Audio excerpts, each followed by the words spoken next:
What if humans were never Earth's first true intelligence? What if the species that came before us didn't die out, but left something behind inside our minds? Dr. Aric Thorne was a respected paleoanthropologist until the discoveries he made shattered everything science teaches about human origins. But nothing was more shocking than the night an extraterrestrial observer named Sael appeared and revealed the truth. Neanderthals weren't primitive, they were the first conscious architects of Earth, a civilization built from memory, emotion, and shared thought. And their downfall wasn't extinction. It was a psychological implosion. Humanity is now unknowingly repeating. What you're about to hear isn't myth, speculation, or legend. It's the hidden history your textbooks were never allowed to teach. Before we descend into the forbidden past and uncover what still lives inside us, make sure you subscribe, hit the bell, and stay until the end, because this truth changes everything. What if humanity is not the first intelligence to rise on this planet? What if another species reached its peak long before our kind ever opened its eyes to the world? And what if their disappearance was never an extinction, but an erasure? These are questions most people never dare to ask, because the answers do not comfort. They unsettle. They linger. They whisper. And once heard, they refuse to leave. For centuries, we have treated history as a clean timeline, a tidy sequence of evolutionary victories leading directly to us. But the Earth does not keep perfect records. It buries, melts, compresses, swallows, resets, and rewrites. It hides things. It hides them well. And every so often, something slips through the cracks. A fossil that should not exist. A tool that predates human hands. A structure deeper than any known civilization. Clues dismissed as anomalies because acknowledging them would fracture the foundation of everything we believe about ourselves. Yet the truth has never cared about our comfort. Imagine a species that rose long before humans. A species that mastered a form of intelligence we barely understand. A species that did not vanish through weakness, but through something far more disturbing. Not a catastrophe, not a predator, not a failure of biology. Something intentional, something purposeful, something that ensured their memory would dissolve so completely that even their bones would hold their tongue. But traces remain, not in fossils, not in ruins, in us. Ask yourself why humanity carries instincts that do not match our recorded past. Why we fear the dark with a terror older than language. Why we sense presences when we are alone. Why entire cultures across the world share myths of ancient beings who shaped minds, not bodies. These echoes did not appear at random. Something planted them, something ancient, something that lived here first. And perhaps the most haunting question of all is not what they were, but why their memory was scrubbed so clean. Civilizations do not erase themselves without reason. They do not choose oblivion unless the alternative is far worse. So before this story unfolds, understand one thing. The past you were taught is not the full story. It is a curated version. A safe version. A version designed to protect you from a truth that predates humanity itself. If you continue listening, you do so willingly. Because once you hear what came before humans, you will never think of our species the same way again. Dr. Aric Thorne once believed the textbooks. He believed the timelines, the diagrams of branching hominin trees, the tidy explanations presented as scientific certainty. For decades, he taught students that human evolution was a slow, steady climb from primitive ancestors to modern intelligence. But belief is fragile, and Aric's began to crack the moment he realized the pieces of the story did not fit together as neatly as he had been taught. It started with small things. Fossils dated far earlier than they should have been. Anatomical features that appeared suddenly rather than gradually. Traces of behavior far too advanced for the species assigned to them. Colleagues dismissed these findings as contamination or error. Aric knew better. Errors do not repeat themselves with such precision. Contamination does not cluster across continents, and chance does not rewrite history with perfect consistency. He published papers. He raised questions. He asked why Neanderthals displayed signs of neurological complexity modern humans still struggle to understand.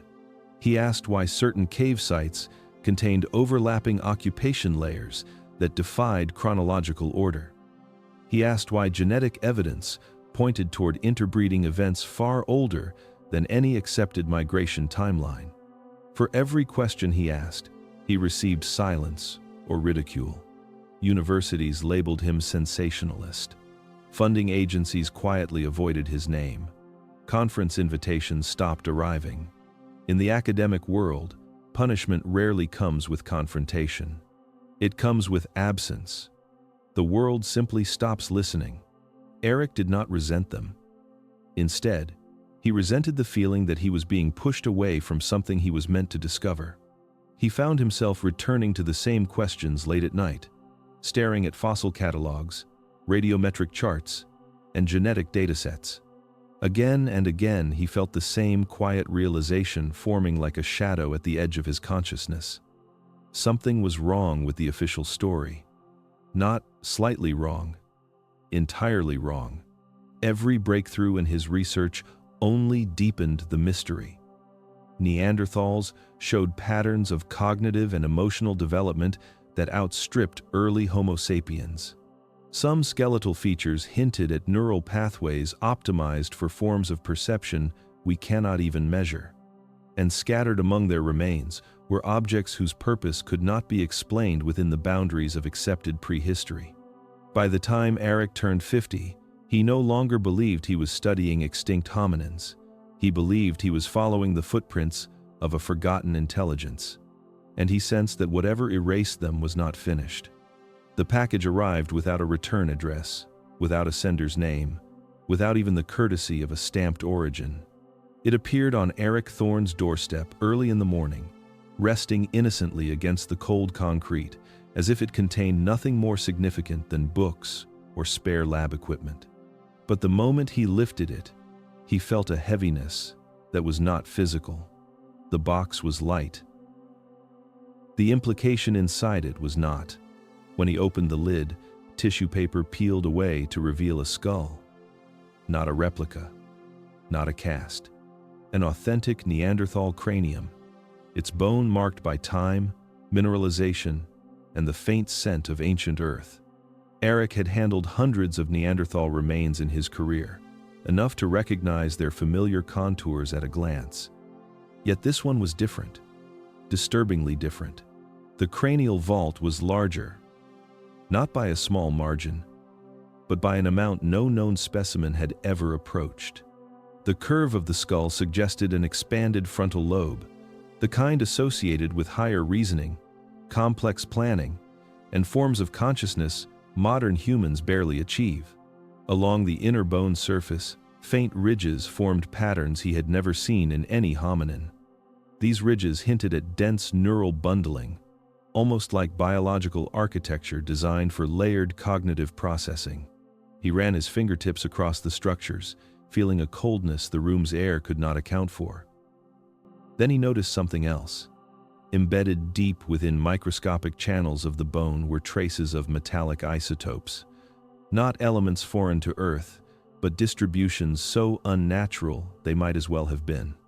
Patterns implying exposure to processes not found in any known prehistoric environment. The skull did not belong to an evolutionary outlier. It belonged to something unclassified.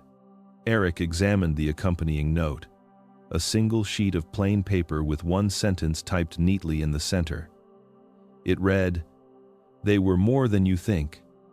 No explanation, no signature, no clue as to how the sender had acquired such a specimen or why it had been entrusted to him. He should have contacted authorities. He should have alerted his institution. Instead, he sat in silence, staring at the skull as an unwelcome truth settled over him.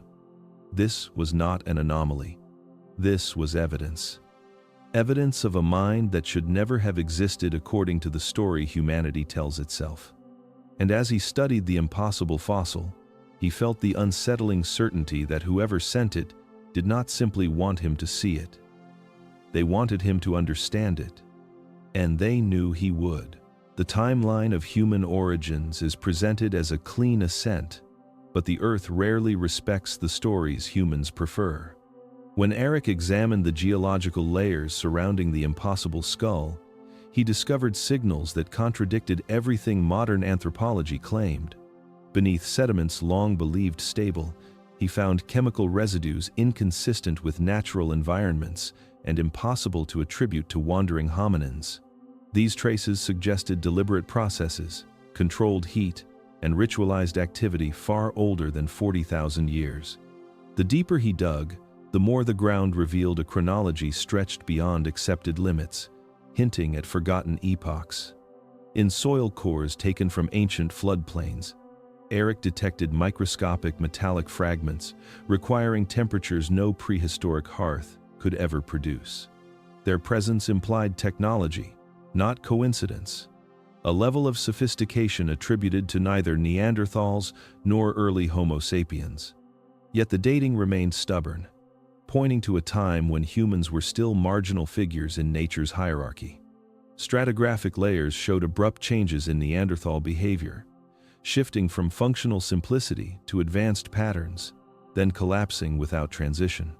Such sudden peaks and vanishings resembled civilizational cycles, not evolutionary drift, as though intelligence had risen quickly and died abruptly.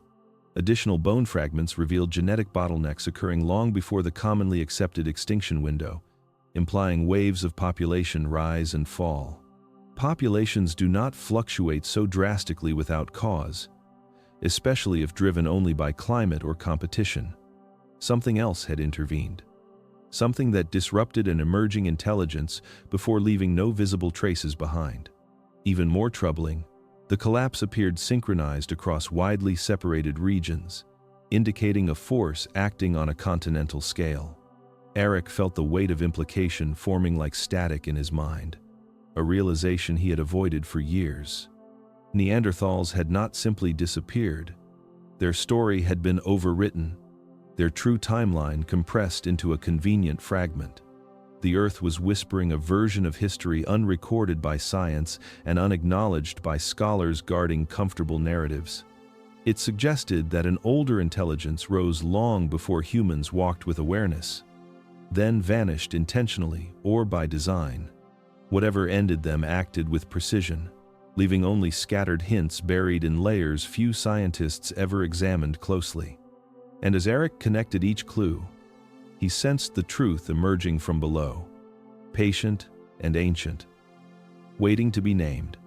The layers did not merely challenge human history. They whispered that humanity's rise occurred in the shadow of something far older, greater, and deliberately concealed from memory. The first sign was small enough to ignore, the kind of moment most people would mistake for coincidence. Aric was reviewing stratigraphic data when the overhead lights flickered for a single breath, dimming as though the room itself exhaled. He blamed old wiring, cold weather, the usual excuses people offer when something deeper begins to stir. But the second sign was harder to dismiss. Every electronic device in the lab blinked off at the same instant. Not gradually, not with warning, but with the sudden, absolute silence of a consciousness deciding to remove its presence. Computers went black. Monitors collapsed into darkness. Even the digital clock on the wall froze mid-minute, its numbers locked, as if time itself had refused to continue. Aric felt the pressure next, a subtle tightening in the air, like an invisible fist slowly closing around the room. His ears popped, his breath shifted. The temperature dropped by a few degrees, yet the cold felt internal, as though something were rearranging the space inside his chest. The hum followed. It was not a sound, not exactly. It vibrated through his ribs, a low resonance that belonged to neither machine nor nature. It reminded him of standing too close to industrial generators, except there were none in the building, and the vibration pulsed with a rhythm almost biological. He looked around instinctively, but the room was unchanged. Nothing moved, nothing broke, yet a presence settled behind his thoughts, not watching from across the lab, but watching from within. There was a sensation of being studied, not by eyes or cameras, but by an awareness far more patient. It felt older than the room, older than human memory. It was not hostile, but curious, examining him with a focus too precise to be human. The hum deepened, resonating through the walls, through the floor, through him. For a moment, Aric wondered if the fossil on the table had triggered something, as though ancient bone could awaken whatever slept in the hidden layers of the earth. But the feeling intensified, threading through his mind with an intelligence unmistakably deliberate. Then, just as suddenly as it began, everything returned to normal. Lights resumed, devices rebooted, the pressure vanished. The hum evaporated. Time moved again. But Aric knew the truth. Nothing mechanical had failed. Nothing external had entered the room. Something had reached for him through his own consciousness. And it had not finished. Time did not stop. Yet it behaved as though something had pressed a trembling finger against its spine. The second hand on the wall clock continued its path, but each movement dragged like a creature forced to wade through unseen waters. The air thickened, as if the room itself were remembering how to breathe. Aric felt the shift before he understood it. A quiet distortion settling over the lab like a veil drawn from another realm. The walls seemed farther away. The lights seemed deeper. The shadows seemed too aware of their own existence. Nothing moved, yet everything waited. The presence returned, stronger than before. It was not an arrival in space, but an arrival in perception, as though something had chosen to reveal itself only after studying him from the safety of his own thoughts. The air folded inward, not bending in any physical sense, but bending the certainty of the moment until Aric sensed he was no longer alone. There was no sound, no flash, no tremor. There was simply a figure where no figure had stood a heartbeat earlier. It was not monstrous. Monsters belong to fear born of imagination. This presence was far worse. It carried the calm of something that had watched countless civilizations flicker and vanish. Its form resembled a silhouette shaped from faint luminescence.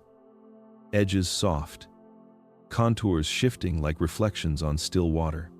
Its eyes held neither malice nor mercy, only an intelligence too vast to belong to anything born on earth.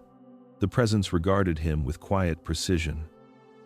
It had the stillness of a being that no longer relied on movement to express intent.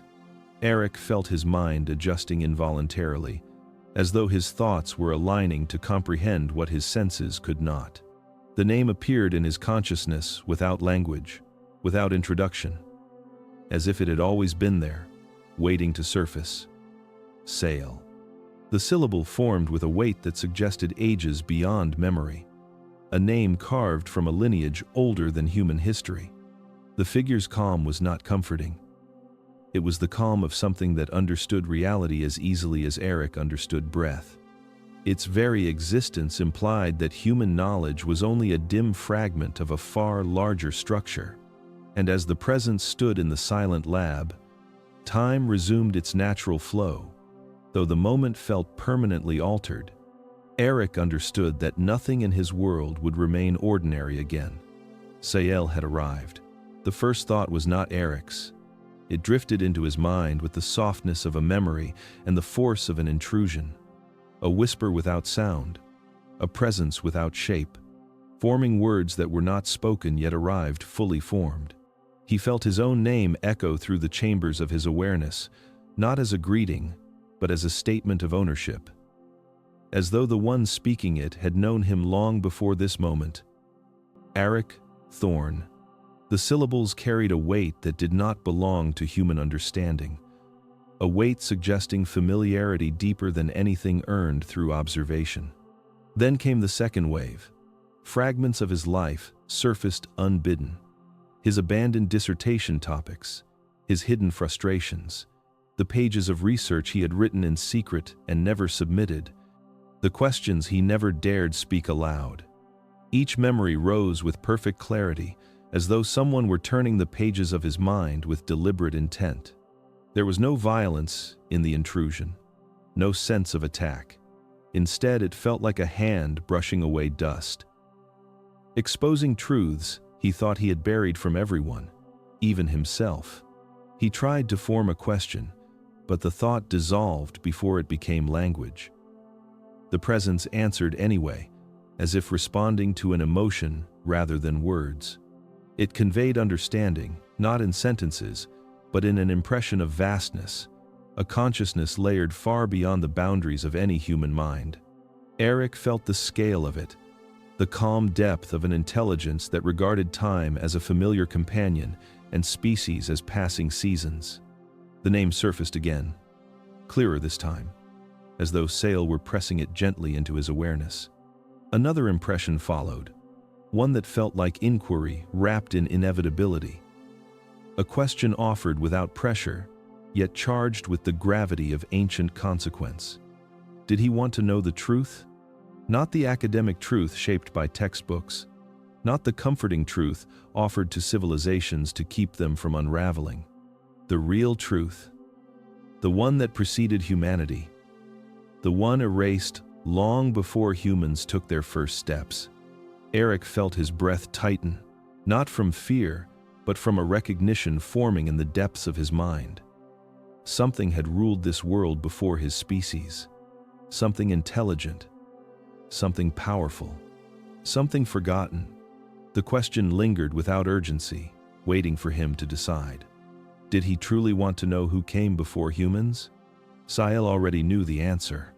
The truth did not arrive as a statement. It unfolded inside Aric's mind like a memory that did not belong to him. A vision carved from someone else's history. Sael did not speak in sentences. Instead, he allowed Aric to feel the weight of a revelation humanity had spent generations burying beneath comfortable myths. Neanderthals were never the brutes painted in textbooks. They were not clumsy wanderers scraping out survival in icy plains. They were the first conscious architects of Earth, a species whose intelligence grew in directions humans never learned to perceive. Aric sensed their presence as Sael revealed it, not through images of stone tools or fire pits, but through echoes of thought patterns far more complex. Neanderthal cognition did not evolve outward into technology the way human intelligence did.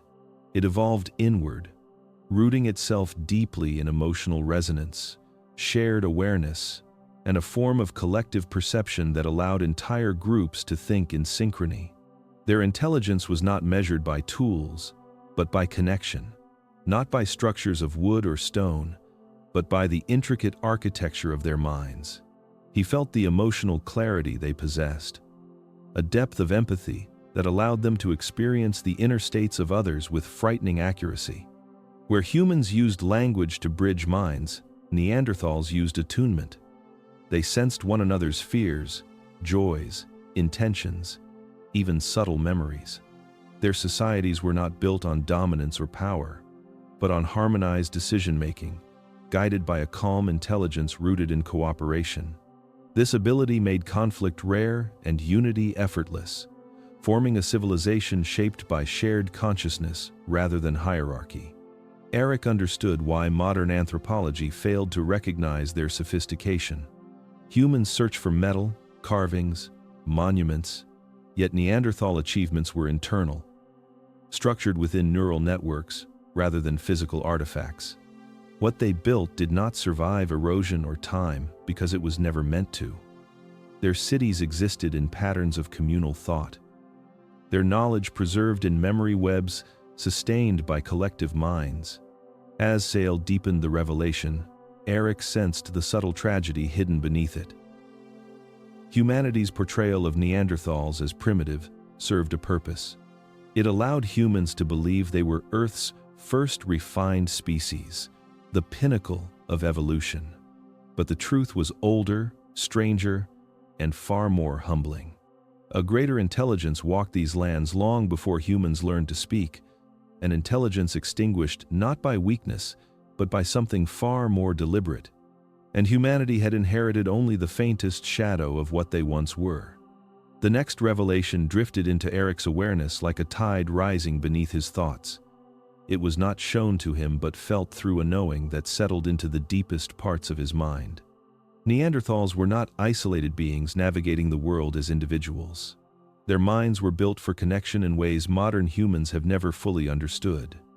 Their brains did not merely process information, they synchronized it, they shared it.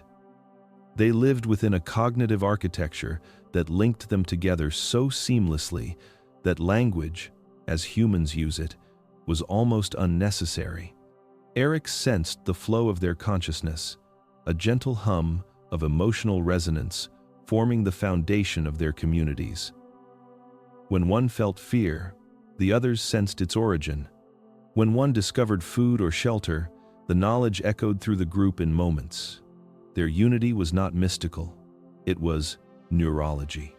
Their neural pathways were structured to interpret micro-expressions, breath rhythms, bodily energy, and subtle shifts in emotional frequency with a precision that bordered on telepathic. They existed as individuals, yet functioned as a singular, interconnected organism. This connection shaped every aspect of their lives. Decisions emerged not from leaders or hierarchies, but from a quiet consensus formed through shared perception. Conflict, when it appeared, dissolved almost instantly as emotional transparency prevented misunderstandings from taking root. Their empathy was so refined that deception was rare and cruelty nearly impossible. Where humans built societies on rules and systems to manage disorder, Neanderthals built theirs on innate harmony, each member sensing the needs and intentions of the others as naturally as breathing. Aric felt the structure of their gatherings, where knowledge passed effortlessly from one mind to the next, not through words but through integrated awareness. Children learned by absorbing the emotional and cognitive patterns of their elders. Hunters coordinated as if guided by a single instinct. He understood now why their archaeological record seemed sparse. They did not need written symbols or carved instructions. Their memory lived within the collective mind, renewed daily through shared experience. Sael allowed Aric to feel the quiet beauty of that lost world, a civilization shaped not by ambition but by understanding. Yet beneath the harmony, Aric sensed an undercurrent of fragility. A species so deeply interconnected was powerful, but vulnerable.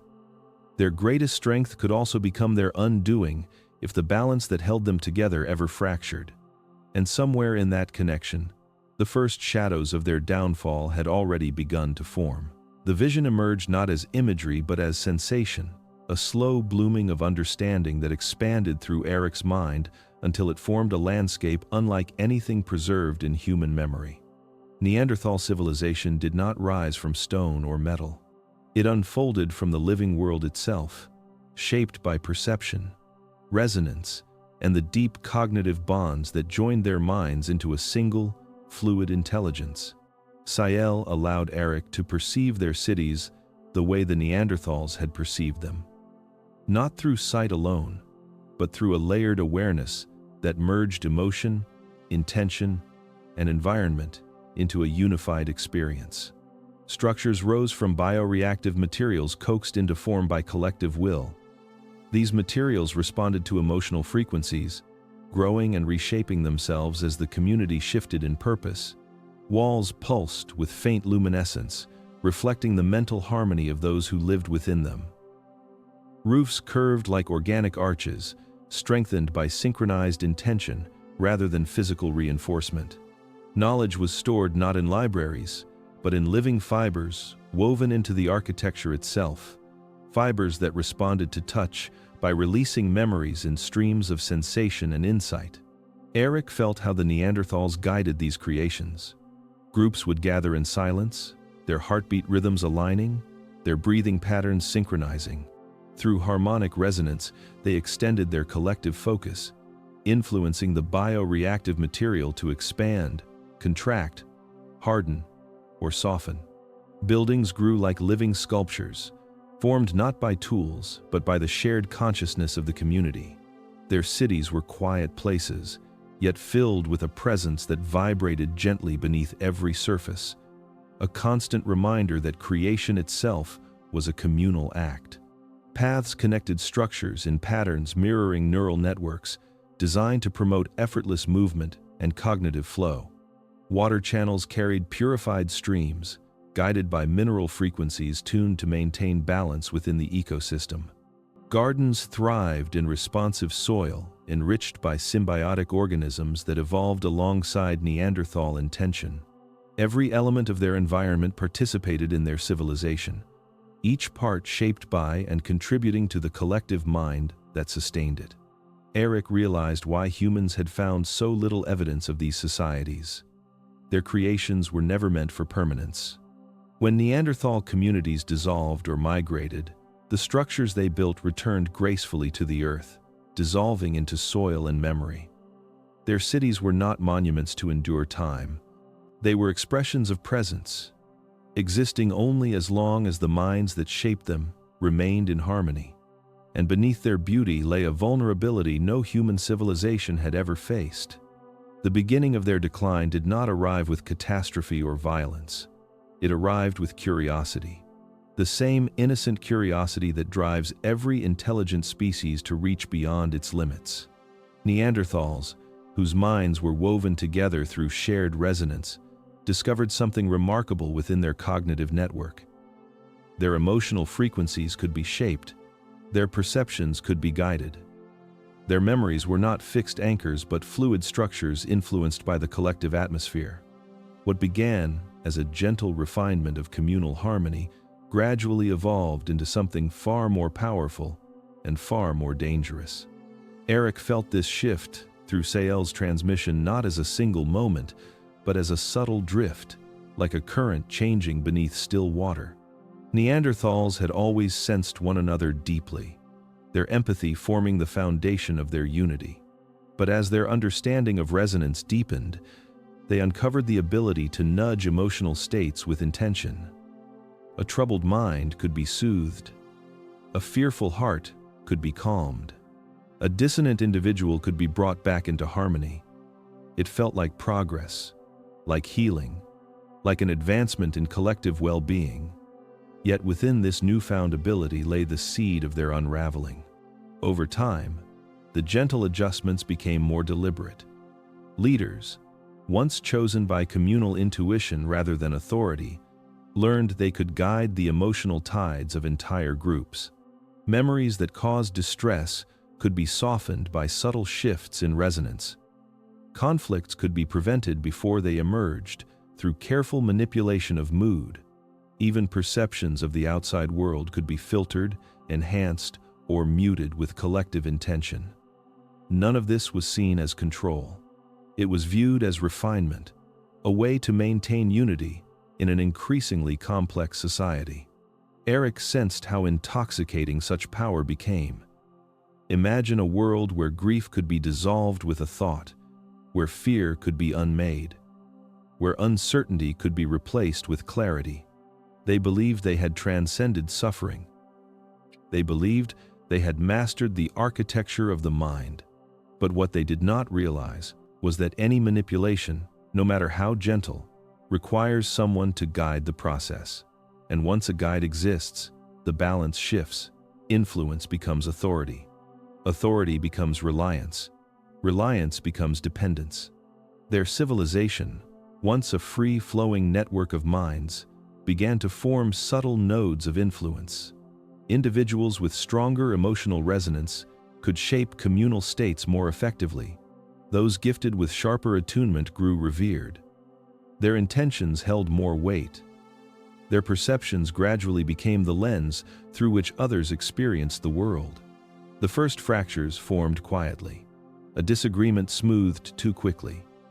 A memory softened too deeply. A feeling borrowed from someone whose motives were no longer entirely pure. Neanderthals remained unaware of the creeping distortion because the changes felt natural, comforting, even beneficial. They never imagined that harmony itself could be weaponized, not by malice, but by the slow corruption of influence. Aric felt a chill settle over him as the truth took shape. Their intelligence had turned inward, not to evolve, but to reshape itself. And in doing so, they opened a door no species is meant to walk through unguarded. The mind became their greatest creation. Then, it became their undoing.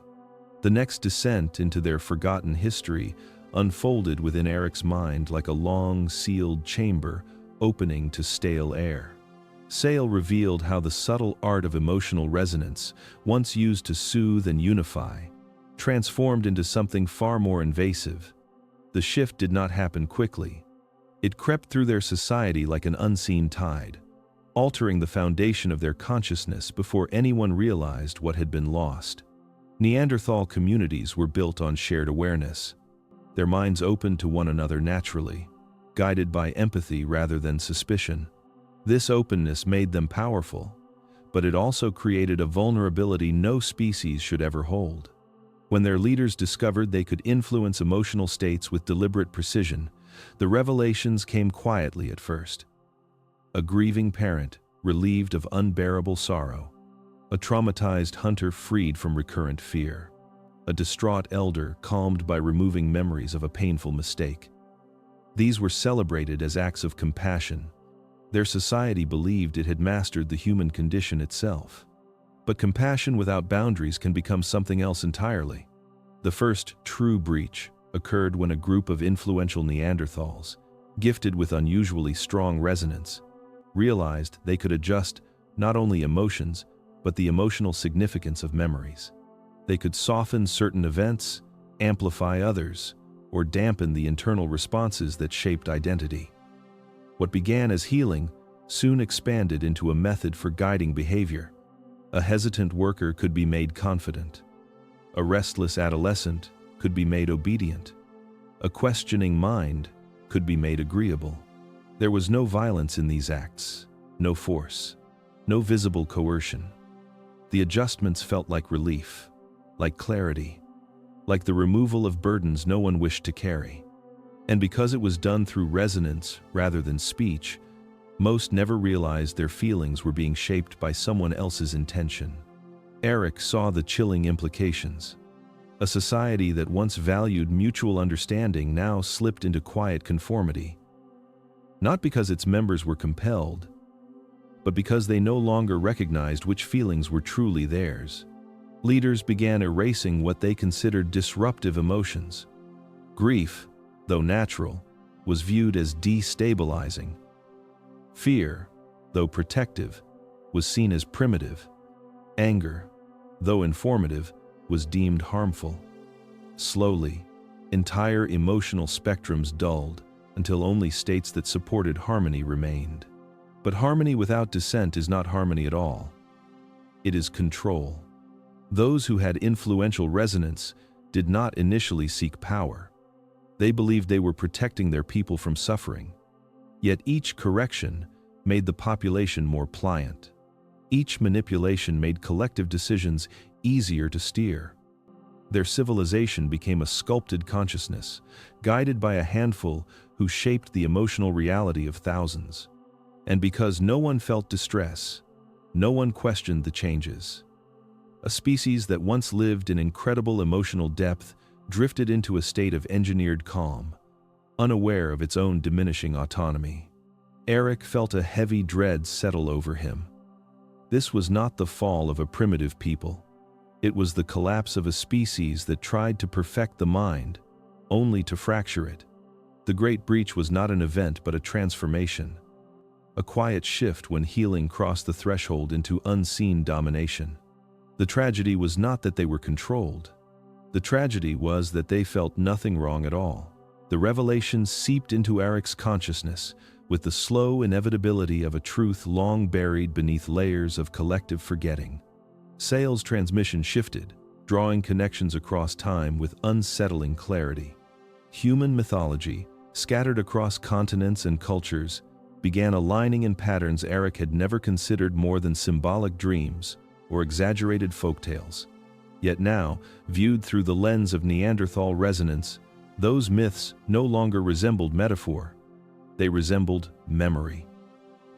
Faded, distorted, but memory nonetheless. Aric felt the weight of ancient stories pressing against his awareness. Myths of gods descending not with thunder, but with whispers inside the mind. Tales of beings who guided emotions, calmed storms of fear, or filled leaders with sudden inspiration. Legends of spirits that stepped into dreams to deliver warnings or shape destinies. Cultures separated by oceans spoke of entities who did not walk the earth physically, but moved through thoughts, binding communities together through unseen communication. These stories were dismissed by scholars as psychological projections. Now, they appeared as remnants of something far older than humanity. Sael allowed these fragments of folklore to shift and coalesce into a unified understanding. Early humans lived alongside the last echoes of Neanderthal influence, not as overlords or deities, but as fading presences capable of shaping emotional landscapes. Their resonance, weakened by population decline and internal collapse, lingered like distant signals in the minds of early Homo sapiens. What humans experienced as divine encounter or mystical inspiration were the dying embers of a species whose primary language was shared emotion. The myths were imperfect recollections of those final interactions. Aric sensed the parallels everywhere. The Greek concept of muses whispering creativity into artists. The Aboriginal dreamtime, where ancestors communicated through visions rather than speech. The shamans of Siberia describing spirits that moved through minds like flowing water. The ancient Sumerian tales of watchers who guided humanity's early development, not with physical presence, but with knowledge appearing in dreams. Even biblical accounts of angels delivering messages without opening their mouths, all of them carried the same structure. Beings who influenced thought without touching the physical world. Human cultures had attempted to describe what they did not understand, translating emotional resonance into the only language they had, story. But the truth was simpler and far more unsettling.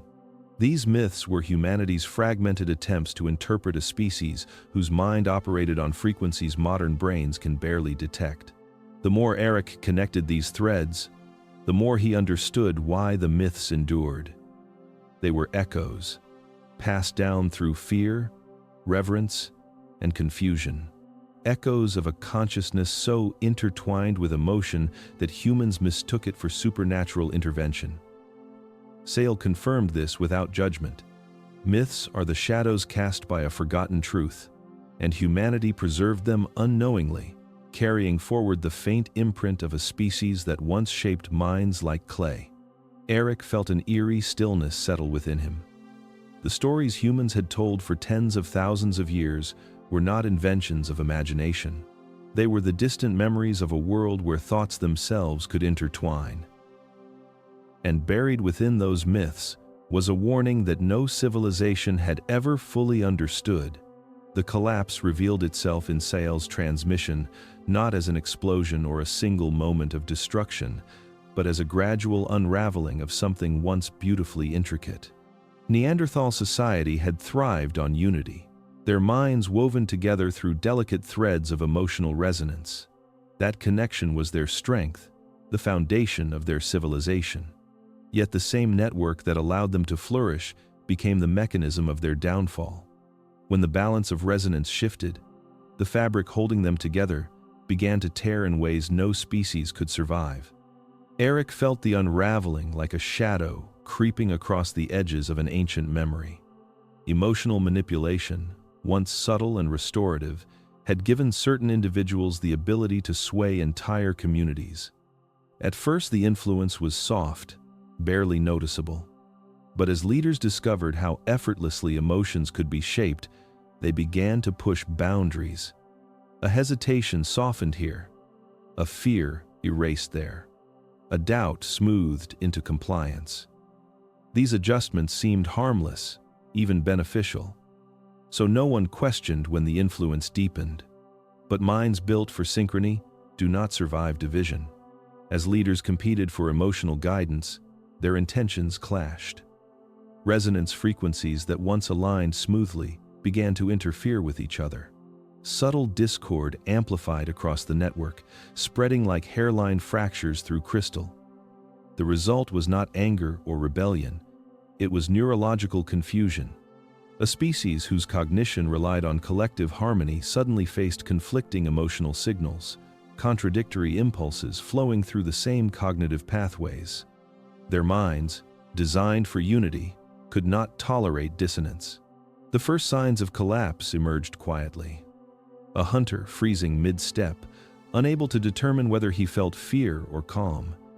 A mother forgetting the emotional bond she held with her own child. Groups sitting together in silence, unable to sense each other's intentions. As resonance failed, the foundational structure of their society faltered. Their communication collapsed, followed by their ability to coordinate. It was as though their world had gone dim from the inside out. Then came the panic. Without the guidance of shared emotional states, individuals experienced isolation for the first time. Their brains, accustomed to constant external feedback, spiraled into chaos without it. Some lost their sense of self entirely, unable to distinguish their own emotions from the fragments of others. Others experienced surges of overwhelming fear or grief, unfiltered by communal soothing. What humans might understand as madness spread rapidly, transmitted not by disease, but by collapsing networks of perception. Aric felt the weight of their suffering as Sael revealed it. The Neanderthals were not destroyed by war, famine, or climate. They were undone by internal dissonance, by a rupture in the very mechanism that sustained their consciousness. Leaders who had once sought harmony inadvertently tore the foundation of their minds apart. Entire communities fell into silence as their psychic bonds shattered, leaving thousands unable to function. Mass death followed, not through violence, but through the breakdown of identity and perception. A species defined by connection died from the severing of its own core. Their collapse was not a natural disaster. It was the consequence of losing themselves. The next truth Sael revealed carried a cold, indifferent clarity, the kind that comes not from malice, but from the unforgiving balance of nature. The collapse of the Neanderthals did not end with the fracturing of their minds. When their psychic networks failed and their unity dissolved into chaos, the earth itself responded, not as a sentient being, not with judgment, but with the impartial force of a system correcting an imbalance too great for stability. Aric felt this revelation unfold like a memory of the planet rather than of a species. The emotional dissonance that tore through Neanderthal society weakened everything they had built. Their interconnected perception had once allowed them to anticipate environmental shifts with uncanny precision. They sensed storms days before clouds formed. They felt the tremor of migrating herds across valleys. They read the subtle rhythms of seasons through collective intuition. But when their network collapsed, so did that instinctive understanding. They became blind to the natural cues their survival depended upon, just as Earth entered one of its most volatile cycles. Sael showed Aric the beginnings of climate instability sweeping the continent. Rapid temperature swings fractured ecosystems, plants withered in unexpected freezes, rivers surged from sudden thaws. The jet stream shifted unpredictably, bringing storms where none had existed for centuries. What would have been manageable for a unified Neanderthal society became catastrophic for one lost in internal collapse. Without collective attunement, they failed to migrate in time, failed to adapt, failed to read the land they once understood better than any species before or after. Volcanoes erupted in clusters, the kind of periodic geologic activity Earth experiences without remorse. Ash blotted out sunlight in regions already weakened by societal turmoil. Crops they had tended with intuitive resonance faltered. Entire valleys became uninhabitable within seasons. Earth was not punishing them. Earth was cycling, breathing, shifting as it always had, indifferent to the fragility of those living upon it. A species in disorder could not survive the planet's natural turbulence. Aric sensed the devastating domino effect. The environmental shifts did not merely accelerate their downfall, they ensured it. A population already fractured by mental instability faced starvation, exposure, and displacement. Their inability to reconnect emotionally meant they faced these trials as fragmented individuals rather than as a unified force. With every climate swing, their numbers dwindled. With every failed migration, their societies collapsed further. Those who attempted to rebuild found the psychic damage too deep, the landscape too unstable, and the world too indifferent. Sael impressed a sobering truth upon Aric. The Earth's biosphere is a system that maintains equilibrium through constant recalibration. When species exceed the boundaries that sustain them, the planet adjusts. Not out of cruelty, but necessity. The Neanderthals had destabilized their internal world first. The external world simply completed the cycle. Aric felt a growing chill as the revelation settled. Their demise had not been inevitable, yet once the fractures began, the planet's natural shifts became the final weight tipping them beyond recovery. Their downfall was not a singular tragedy, but a convergence of hubris, dissonance, and Earth's relentless balancing act. The message beneath it was unmistakable. Earth never stops correcting, and it never favors the unprepared. The end of Neanderthal civilization was not absolute, and Sael revealed this truth with a stillness that pressed against Aric's mind like the edge of an unopened door. Most of the species perished through the collapse of their psychic networks and the environmental volatility that followed. But not all faded into extinction. A small faction survived, though not in a way any human history could record. Their survival did not require bodies. It required surrendering them. Aric felt the transition as Sael conveyed it. When the psychic resonance of their society fractured beyond repair, a handful of Neanderthals discovered a phenomenon hidden deep within the architecture of their minds. It was an evolutionary possibility born from their extraordinary emotional and cognitive entanglement. They could separate consciousness from physical form. This was not an afterlife, nor was it a mystical transcendence. It was a neurological escape, a final adaptation emerging in the darkest moment of their collapse. Their bodies died, but their awareness did not extinguish. It dispersed. These survivors dissolved their identities into the collective emotional field of the planet, imprinting themselves into the subconscious layers of sentient life that would follow. They were not ghosts. They were not spirits.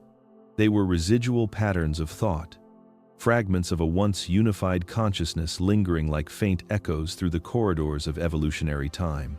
Sael referred to them as ancestral imprints, remnants shaped by instinct rather than will, drawn to the developing minds of early Homo sapiens. Aric sensed how these imprints influenced humanity from the shadows of the subconscious. Early humans experienced sudden insights, inexplicable fears, or unearned intuition, not because of divine intervention, but because the remnants of Neanderthal resonance brushed against their newly forming neural structures. A whisper of caution before danger. A surge of empathy in moments of grief. A flicker of collective awareness during communal rituals. These subtle influences became part of the emotional evolution of humanity, guiding behaviors that would shape the rise of human culture. Over generations, these imprints retreated deeper into the subconscious, becoming indistinguishable from instinct. Yet they never fully disappeared. Their presence fueled humanity's oldest sensations. The feeling of being watched when alone, the inexplicable clarity of intuition, the shared mourning of strangers, the sense that some dreams do not belong solely to the dreamer. Cultures personified these imprints as spirits, ancestors, or guiding forces. Never knowing they were interacting with the last fragments of a species far older than themselves. Sael transmitted no praise for this adaptation, nor condemnation. It was simply a last attempt at survival by a species that could no longer remain in the physical world. Their influence is faint, fragmented, and unintentional, yet powerful enough to leave an imprint on every generation that followed. Aric felt the chilling realization settle within him. Humans were not alone within their own minds. The shadows of the first intelligence still lingered, not as invaders, but as echoes of a civilization that refused to vanish completely. Their presence is subtle, silent, and intricately woven into the subconscious of humanity, shaping instincts long before thought takes form. They survived not as bodies, but as memory. And memory, as Aric now understood, can be more enduring than flesh. The next revelation did not arrive with drama or spectacle. It slipped into Aric's awareness like a cold hand closing around his spine. Gentle, yet inescapable. Sael did not raise his voice within Aric's mind. He simply allowed the truth to surface, a truth so deeply interwoven with human existence that Aric felt it vibrating through every cell of his body. The Neanderthals had never vanished. Their bodies were gone, their cities erased, their consciousnesses fractured and scattered. But the remnants of who they were did not drift away into nothingness. They found a new home. Inside us. Aric felt the weight of that realization compressing his breath. Humanity's emotional structure, long believed to be the product of evolutionary chance, was not entirely human at all. It was inherited, borrowed, absorbed.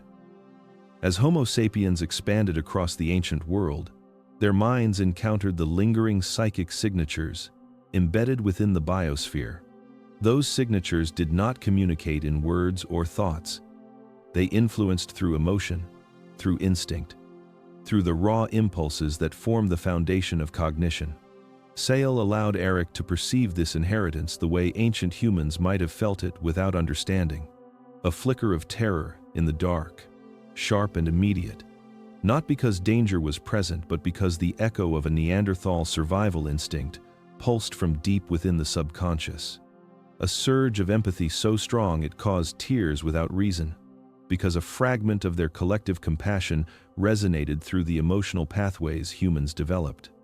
The fierce, irrational loyalty to tribe or family, a trait that shaped wars, alliances, and civilizations, was not a uniquely human invention. It was a Neanderthal imprint, their gift and their curse. Aric sensed these influences like buried programs running beneath the operating system of the human mind. Aggression that flared not from logic, but from ancient emotional coding. The need to belong to a group, even at the cost of individual freedom. The instinct to fear outsiders, not because of learned hatred, but because survival once required it. The mysterious human tendency to synchronize emotions in crowds, celebrations, rituals, or protests was the faint echo of the Neanderthal resonance network, diluted but persistent. Sael revealed an unsettling nuance. Humans did not merely inherit these emotional imprints through interbreeding or cultural contact. They absorbed them because the collapse of the Neanderthal psychic field left loose strands of consciousness imprinted onto the biosphere itself. Homo sapiens, with their rapidly developing brains, became the next carriers of those fragments. The imprints merged with human neurology as naturally as roots absorbing rainwater. Aric felt a chill of recognition. The duality of human nature, endlessly debated by philosophers, theologians, and scientists, was not a mystery. It was a memory. The compassion and the cruelty, the unity and the division, the brilliance and the madness. These contradictions were competing echoes from a species that once lived through emotional resonance rather than thought. Sael did not call this inheritance a blessing or a curse. It was simply truth. Humanity carries within it the ghosts of a civilization that shaped emotions like a craftsman shapes clay. They linger as instincts, impulses, and the inexplicable forces that push humans toward greatness or destruction. The Neanderthals did not vanish. They live inside the architecture of the human mind, and humanity's deepest fears and finest virtues are their last enduring whispers. The realization unfolded with a slow and terrible precision, as if Sael were guiding Aric through a mirror of time rather than a lesson. What had happened to the Neanderthals was not ancient history sealed behind geological layers. It was a pattern, a blueprint repeating itself with modern tools disguised as progress. Humanity believed itself advanced, rational, and separate from its predecessors.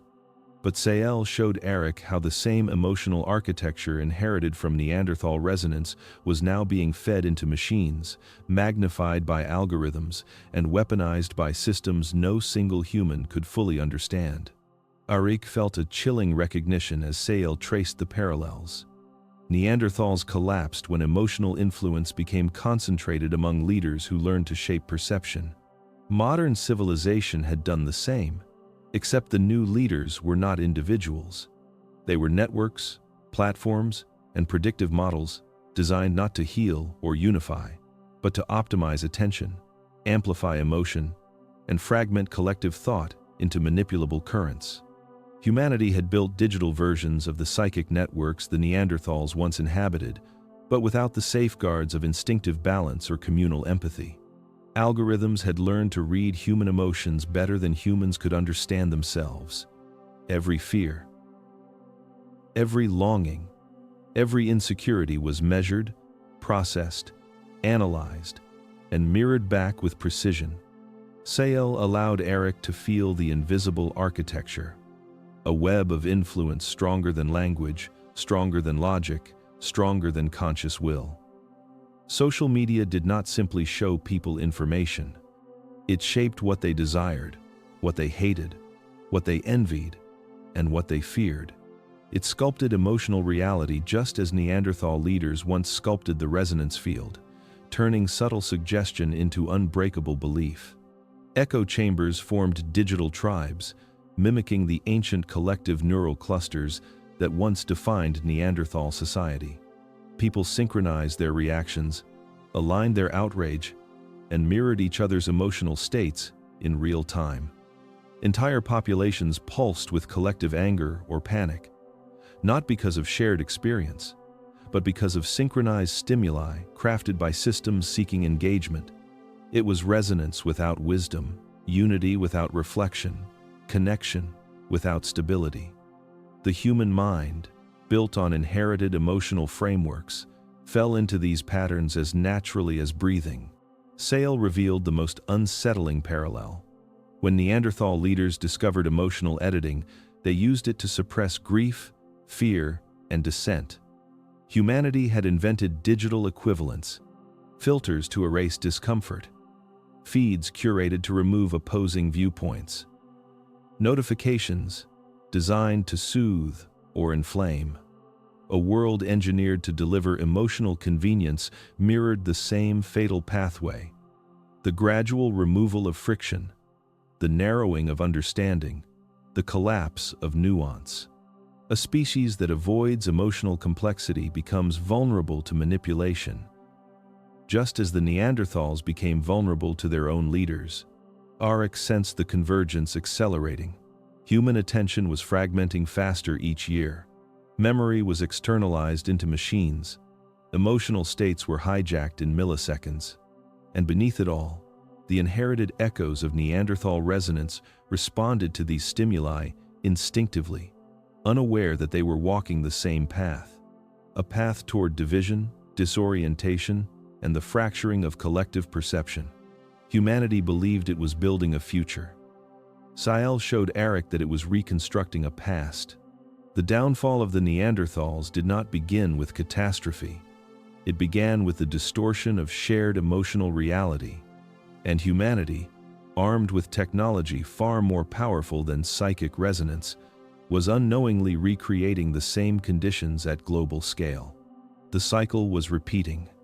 And this time, the collapse would not be confined to a single species.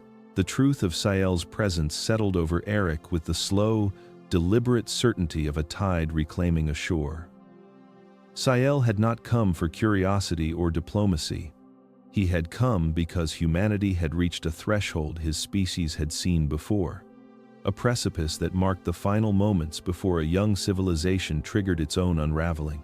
There was no accusation in Sael's transmission, only the quiet inevitability of someone who had witnessed this cycle across worlds older than human imagination. Sael revealed that his species had observed Earth since long before Homo sapiens walked upright. They did not guide evolution, they did not sculpt DNA, and they did not claim dominion. They watched, they measured, they waited for patterns that signaled danger. Most emerging civilizations collapsed before they ever reached that danger point. Undone by natural disasters, internal conflict, or stagnation. Few ever reached the level of complexity where intervention became necessary. Fewer still survived the crossing. The Neanderthals had once stood at this same threshold. A species built upon resonance and emotional intelligence had discovered the ability to manipulate their own minds. They reshaped reality through perception rather than tools, and in doing so, destabilized the very foundation of their consciousness. Sael's species observed the warning signs too late. By the time they intervened, the collapse had already begun. They witnessed a civilization destroying itself through internal fractures that no external force could mend.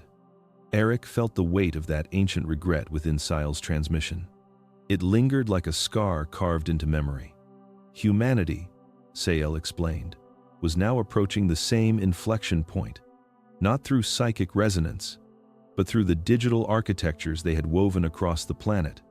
Technology had outpaced emotional maturity. Connectivity had surpassed comprehension. Algorithms shaped the inner landscapes of billions without oversight or understanding. Humanity was binding its minds together at unprecedented speed, yet without the cohesion, wisdom, or balance required to sustain such a network.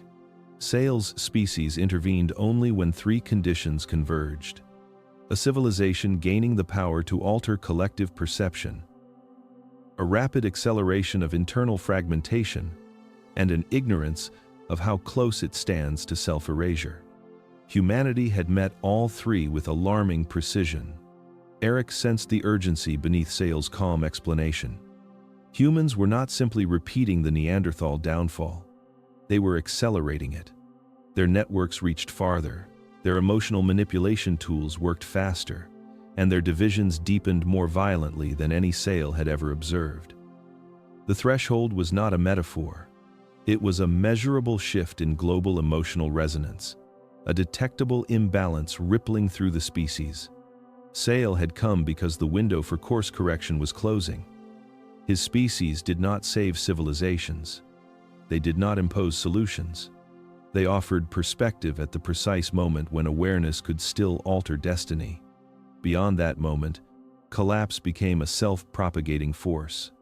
Aric understood then that Sael had not chosen him by chance.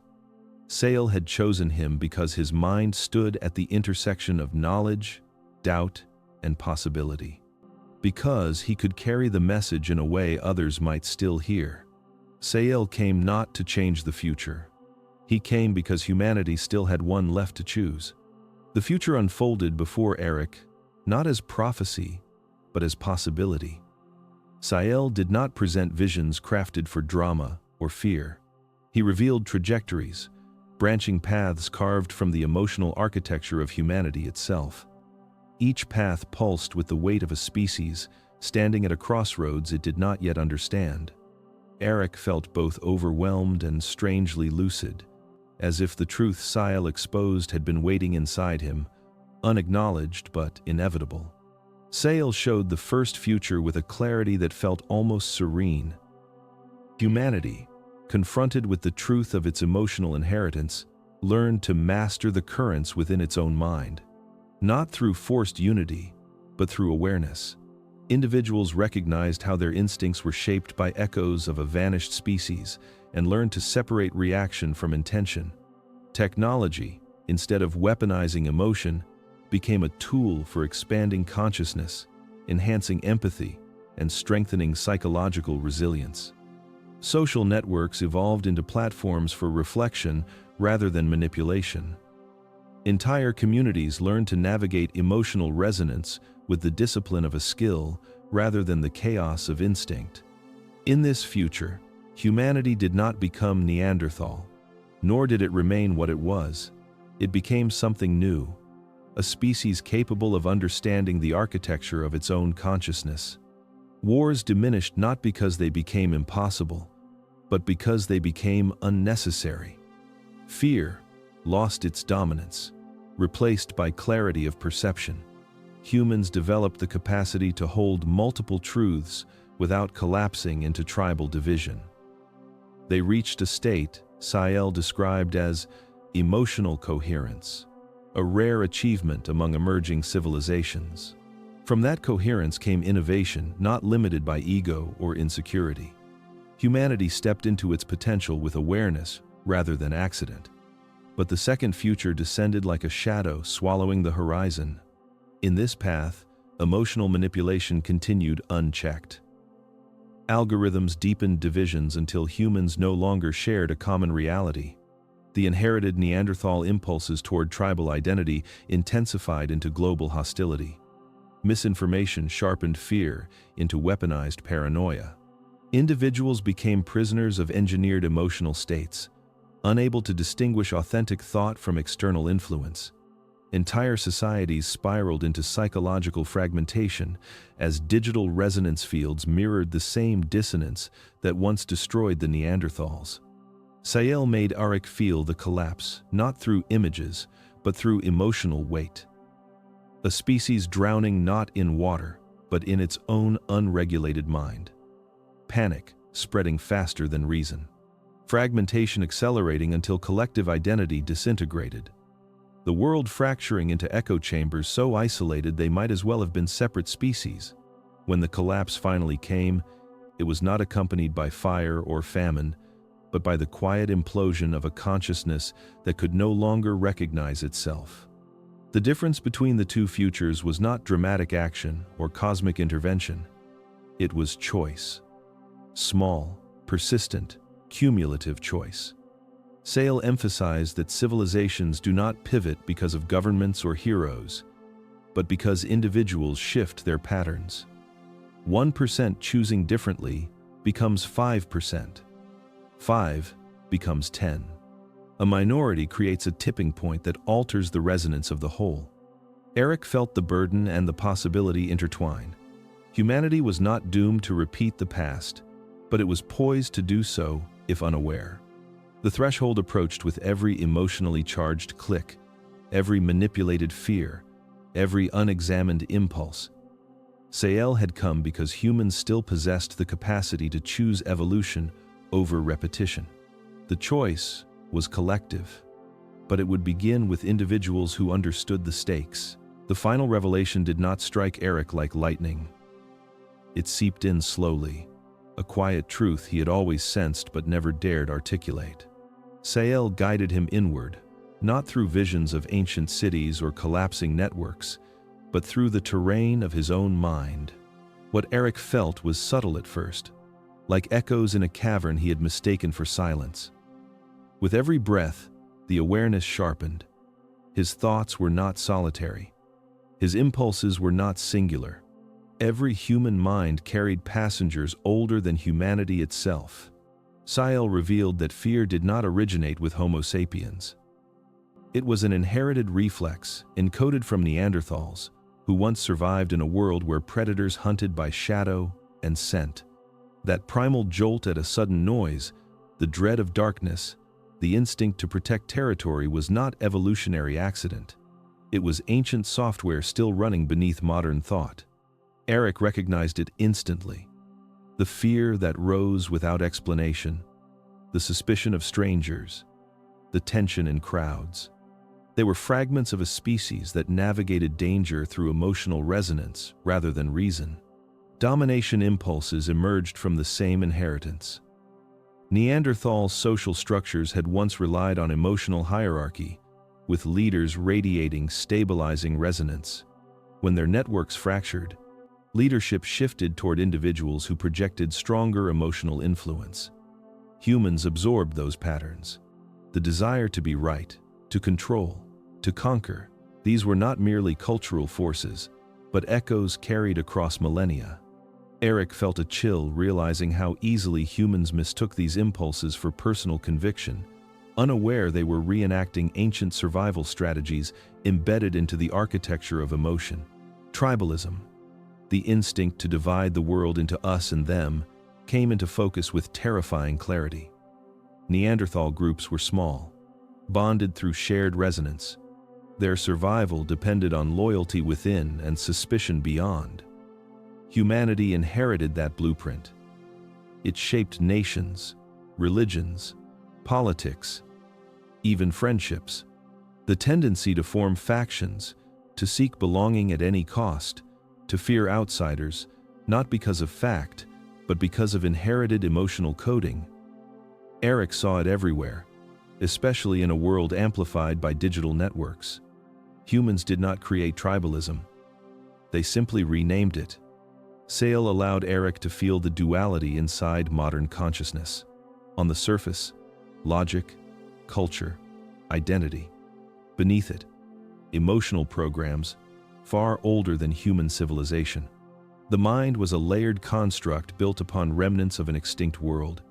Each impulse a whisper from beings who had once shaped their own destiny through emotion alone. Humanity's constant internal battles were not signs of weakness. They were signs of inheritance, of a species struggling to evolve beyond ancient instincts while still carrying their weight. Aric felt both humbled and unsettled. Every conflict, every irrational fear, every surge of anger or loyalty was not simply his. It was shared across the human species because it came from before the human species. Sael made no judgment. He simply revealed what had always been true, that the human mind was never meant to be a solitary chamber. It was a palimpsest, written over but never erased. The terrifying truth was also the liberating one. Humans were not broken. They were not flawed. They were haunted by the emotional architecture of a civilization that still lived inside them, shaping them, warning them, and urging them if they chose to listen to evolve where the Neanderthals could not. Sael did not offer Aric a prophecy or a guarantee. He offered something far more difficult and far more dangerous: the tools to break a pattern older than humanity itself. The collapse of the Neanderthals was not a mystery anymore. It was a blueprint etched into the emotional memory of the planet, and unless something intervened, humans would follow it, step by step, until the same ending swallowed them.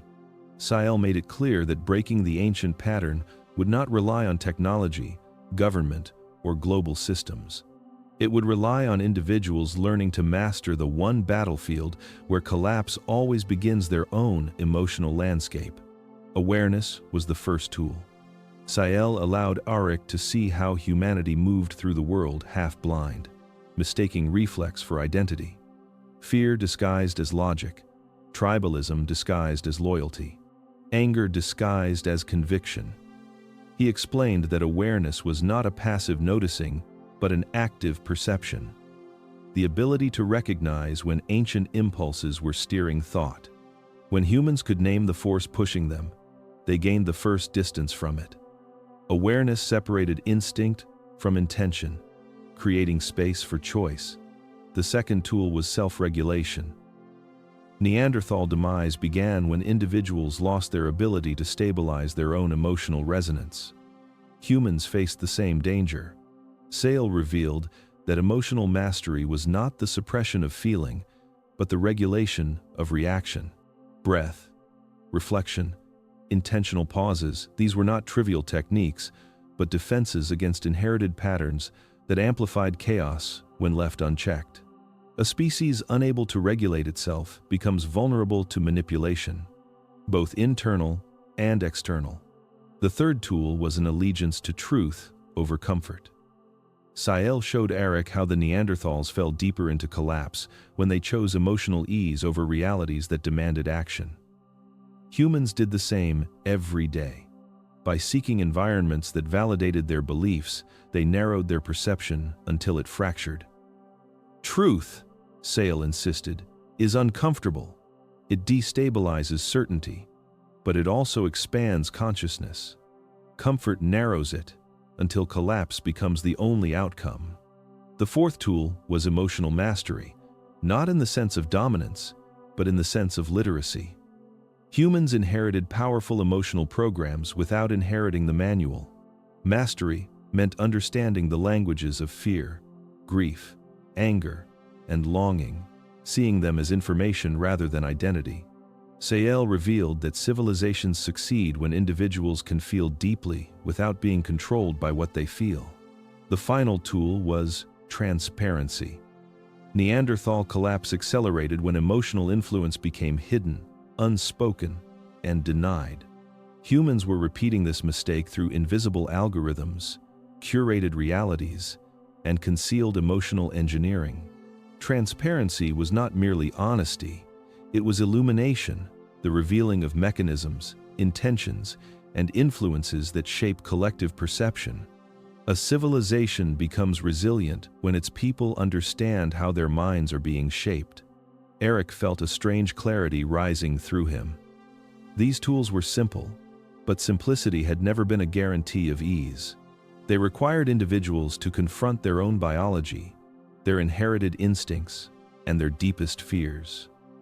They demanded responsibility in a world that had grown addicted to blame. But Sael made something unmistakably clear. These tools were the exact opposites of the forces that had destroyed the Neanderthals. Awareness in place of confusion, self-regulation in place of psychic collapse, truth in place of comfortable illusion, emotional literacy in place of manipulation, transparency in place of hidden influence. If humanity chose them consistently, even imperfectly, the ancient pattern could be broken. If not, the cycle would repeat, and this time, there would be no survivors lingering in the shadows of the mind. The lab felt impossibly silent after Sael vanished, as if the air itself were holding its breath. Dr. Aric Thorne stood frozen, staring at the space where the ancient being had dissolved into light. It was not dramatic, it was not violent. It was simply a presence becoming an absence. And that absence carried a weight heavier than any revelation he had ever uncovered in the field. The silence pressed against him like a verdict. For the first time since this night began, he understood why Sael never raised his voice, never forced fear, never commanded obedience. The truth alone was sufficient to reshape a mind. Aric replayed every fragment Sael had shown him. The rise of a species older than Homo sapiens. The shimmering emotional cities grown from collective intention. The moment their brilliance turned inward and devoured itself. The collapse of a consciousness network that once spanned continents. The echoes of their minds still whispering through the instincts of modern humans. And the most unsettling part was not the images, nor the revelations, nor the fact that the ancient architects still lived within humanity's emotional reflexes. It was the realization that the pattern had returned. Humanity stood in the same position Neanderthals once stood, with technologies shaping perception, networks controlling thought, and emotional influence becoming a silent weapon. But unlike the beings before them, humans possessed something Neanderthals never had: knowledge, a record, a warning given not through ruins or myths, but directly, deliberately, consciously. You are not the first, but you may be the last. The words hovered in Aric's mind like a low, resonant tone. Not a threat, not a prophecy, a possibility, the kind that waits for decisions rather than destiny. He moved slowly through the lab, brushing his hand across the table where the impossible fossil once lay. It no longer felt like an artifact from a different species. It felt like a mirror. Not physical, but psychological. A reflection of what humanity could become if it continued surrendering its emotional autonomy to convenience, profit, and manipulation. Sael's final demonstrations were not visions. They were instructions. Not commands, but invitations. A chance to shift the direction of a civilization before the weight of its own mind crushed it. Aric thought of humanity's current path, the algorithms dictating behavior, the engineered outrage, the mass emotional conditioning disguised as entertainment. The way fear spread faster than reason, the way identity fractured into smaller tribes while networks amplified division. The subconscious inheritance of Neanderthal instincts made these tendencies familiar, even comfortable. But familiarity was not safety. The beings before humans had drowned in their own minds because they learned to manipulate inner states without learning to master them. And now, humans stood on the edge of the same precipice, but with far more powerful tools. Aric felt the magnitude of what Sael entrusted to him. Not a mission to save the world, but a responsibility to illuminate a truth, a historian's burden. He knew not everyone would listen. He knew most would dismiss him. He knew many would label him delusional, irrational, or unscientific. But he also knew this: civilizations never change because a majority suddenly awakens. They change because a small group chooses differently long enough for patterns to shift. 10 to 15%. Sael emphasized it without saying the number. Enough to create momentum. Enough to spark a redirection. He stood beside the window as the night gave way to early dawn, the horizon tinted with the faint suggestion of gold. The world outside looked normal, peaceful, quiet. But beneath that stillness, an invisible struggle raged inside every human mind. An ancient software running alongside modern consciousness, tugging, whispering, influencing, fear that was not entirely theirs, aggression that originated thousands of generations before, tribal impulses coded before Homo sapiens even existed. Humanity was not fighting its environment, it was fighting its inheritance. Aric took a long breath as a profound, unsettling realization settled into him. Sael had not appeared to warn of cosmic threats or alien dangers. The danger was internal, psychological, emotional.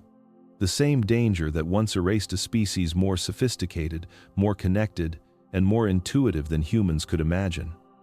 But there was a difference now. Humans could see it coming. The warning had been delivered. The knowledge had been given. The first great intelligence fell without knowing why. The second had no such excuse.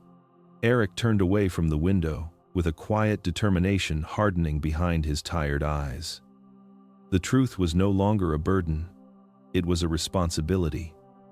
He would not save humanity. That was never the point. But he could plant the idea. He could teach the pattern.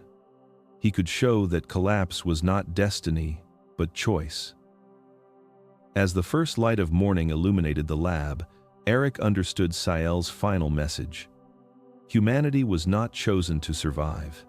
Humanity was simply warned. And what came next would depend on what it did with that warning.